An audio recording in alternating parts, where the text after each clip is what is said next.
It's time for another blistering report from the front lines of the cultural war for a constitutional America. And now, here's your host, Charles Benninghoff. Today is March 30th, 2017, and as of today, this will be the 9th video I've done calling for the removal from office of FBI Director James Comey. You can go back at our playlist and take a look at the previous ones. That's why I gave you the date today for reference.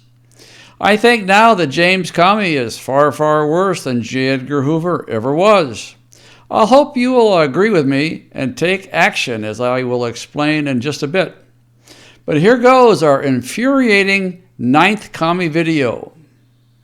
I start out with a question. The question is, did an FBI agent answering to Director James Comey incite an assassination attempt on conservative activists Pamela Geller and Robert Spencer in Garland, Texas? When you read the affidavit that was just released, it's hard to come to any other conclusion. Every American should be enraged when they hear all the gory details of today's message. This is a detailed set of charges. Your attention will be well compensated, I promise.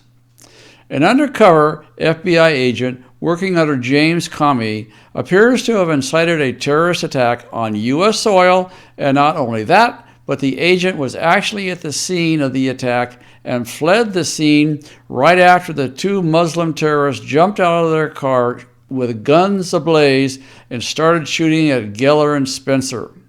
After I share all the details on what really happened in Garland, Texas at the so-called Draw Mohamud contest in 2015, I hope you'll join me in calling for FBI Director and his false flag undercover agents to be investigated and hopefully prosecuted, but surely dismissed.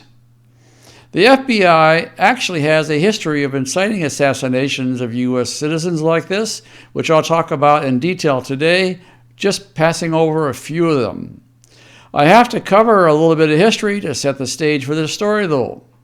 Back in January of 2015, Muslim terrorist members of Al-Qaeda attacked the office of satirical magazine in Paris, France.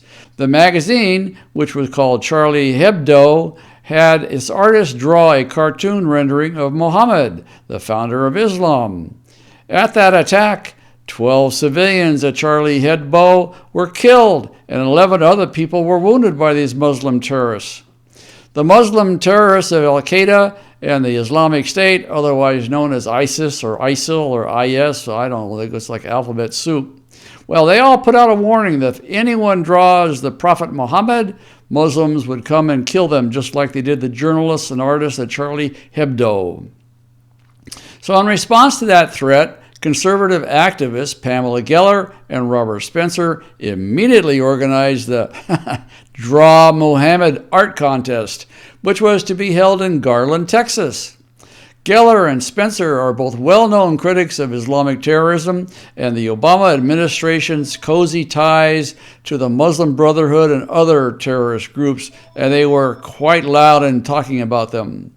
As you may remember, two Muslim terrorists named Eldon Simpson and Nadir Sufi drove from Arizona to carry out a terrorist attack against the Muslim contest. They jumped out of their vehicle in front of the event center, armed to the teeth with automatic rifles and handguns, and the two were immediately shot to death by a police officer who had a good angle on them. That's the best angle on a Muslim terrorist, one where you can shoot them to death. That happened on May 3rd, 2015. Since then, we've learned that an undercover FBI agent was in communication with both terrorists and their ISIS recruiter, a Muslim terrorist from Ohio named Eric Hendricks. As they were headed to the Draw Mohamud art contest, the FBI agent texted to them to say, quote, "Tear up Texas," close quote. That's T-E-A-R, like tear up a shirt, tear up a paper, tear up Texas. That's what the FBI was saying. He was clearly inciting these two Muslim terrorists as they were on their way to attack Spencer and Geller. But what was unknown until the affidavit against the ISIS recruiter Hendricks was recently unsealed was that the undercover FBI agent was in a car directly behind the terrorists at the scene of the attack. Listen to what Robert Spencer had to say about these new revelations on a Newsmax TV broadcast. This is truly shocking information. How do you explain this? Well, Steve, it's not pleasant, but I can't come up with any other explanation except that the FBI wanted us dead. Barack Obama said the future must not belong to those who slander the Prophet of Islam, and I think he wanted to drive the point home by showing what would happen to those who allegedly slander the Prophet of Islam. So you're saying that the FBI wanted you and Pamela Geller dead, and on orders of Barack Obama? Was he, do you believe, directly involved in this? I don't think the FBI would go rogue on a thing like this. And so I do think that the responsibility lies all the way up at the top. I have published a full copy of Hendricks' affidavit on our action page today, so you can read the affidavit and the details therein for yourself. Don't have to believe me. Don't have to take my word for it. Bob Mallory will have directions on how to get to the action page in the last scene here in this video, so stay tuned until the end. The undercover FBI agent told the terrorists to tear up Texas, and not only that, it turns out he was in a car directly behind them and actively encouraged them to carry out the assassination of Geller and Spencer. And as Robert Spencer said, responsibility for this goes all the way to the top, and the top of the FBI is James Comey. Based on Spencer's evidence, it is clear that James Comey's undercover FBI agent incited this terrorist attack, or at least facilitated it. That's why this event was swept under the rug for so long. Believe it or not, the story gets worse.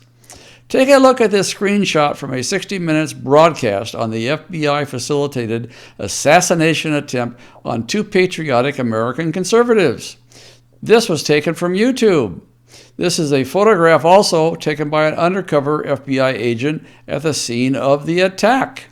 As he was driving behind the two terrorists, the FBI agent snapped a photo of the two police officers in front of the event center, just moments before the terrorist opened fire.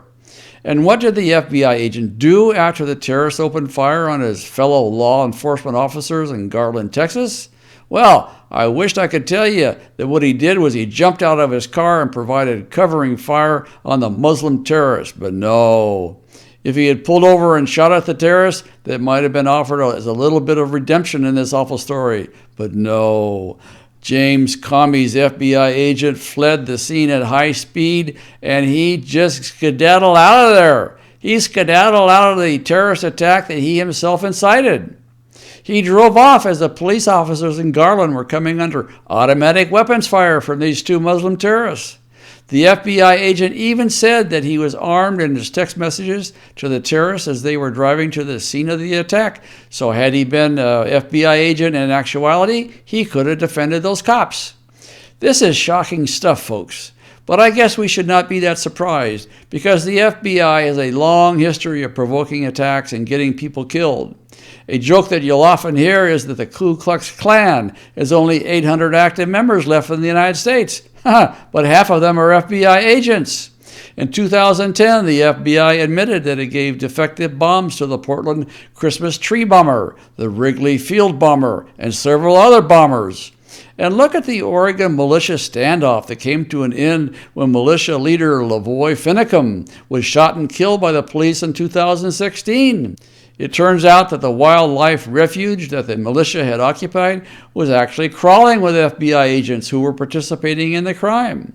During the trial, it came out that the man running and operating the shooting range for the militia members was actually a Swiss Army psychological operations expert. They call him a PsyOps expert, a foreign agent employed by the FBI. That was reported in the Oregonian, a newspaper in that state. Now, how did the Oregon militia leader die? Breitbart News reports that James Comey's unidentified sniper showed up on the scene and may have provoked that shooting. Take a look at the cell phone video of the final moments of that standoff. No, mobile network not available. Do you have numbers for people here in town? Yeah, but... Hang on! Okay, so they're shooting. Hang on! Okay, let's get down. Okay, we're here. Go ahead and shoot me! Damn! Trying to. Shoot me! Shoot him in the ground! Stay down. Stay down. Stay down. Stay down. Stay down. Damn it. Are they shooting him? Did I shoot him? You assholes. Oh my God! That's it. Stay down. Is he dead? Don't get up. According to an investigation by Breitbart News, it now appears that Comey's FBI snipers fired the first 2 shots at Finicum as he was out of his vehicle with his hands held up in the air, surrendering. The FBI agents collected their shell casings and did not log their shots as they're required by law, according to Breitbart. And they did that to make it appear as if the Oregon State troopers were the only shooters in the area. Did you catch that? Let's go over that again. Comey's FBI agents opened fire on Finicum, provoking the state troopers to kill Finicum, and then covered up that fact that they fired their weapons by collecting their shells and not logging their shooting.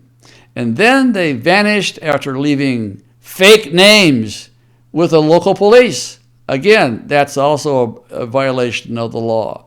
The Oregon shooting is being investigated by prosecutors and local and state police, but the Garland events are not being investigated. We need to demand Comey's actions and instructions to his agents be investigated and prosecuted if found wrongful. Inciting terrorist attacks in Texas, handing out bombs to terrorists, encouraging terrorists to blow up civilians, shooting unarmed men in a vehicle with children present. This is the FBI under James Comey. Comey needs to go. He needs to be prosecuted if he's found responsible for any wrongful acts. Why isn't Congress asking questions about Comey's agent strike that, 3, 2, 1. Why isn't Congress asking questions about Comey's agent provocateur who told terrorists to shoot up Texas and encouraged them as they were driving to the scene? Here's how you can help get this message out. Go to our action page today where you can send personalized letters to Congress, starting with the House Judiciary Committee. If you're not able to do that, we have detailed instructions on how you can message your Congress member as well as senators. Please do this today. Congress needs to open an immediate investigation in how James Comey is running the FBI. The House and Senate should be pressuring the Justice Department to look into this assassination attempt on Pamela Geller and Robert Spencer during the regime of Obama. Bob Mallory will have instructions on the next screen describing how you can get to our action page, so stay tuned. And remember, take action and become your own action hero. This is Charles Benninghoff signing off and wishing you freedom, fulfillment, and God's many, many blessings. If you're on our action page on our website, use the form next to the video screen to select a program and send personal letters to Congress. If you're watching this on YouTube or Facebook, click the icon appearing now to find the link to our action page, or check the video's description to find the link. Speak out today.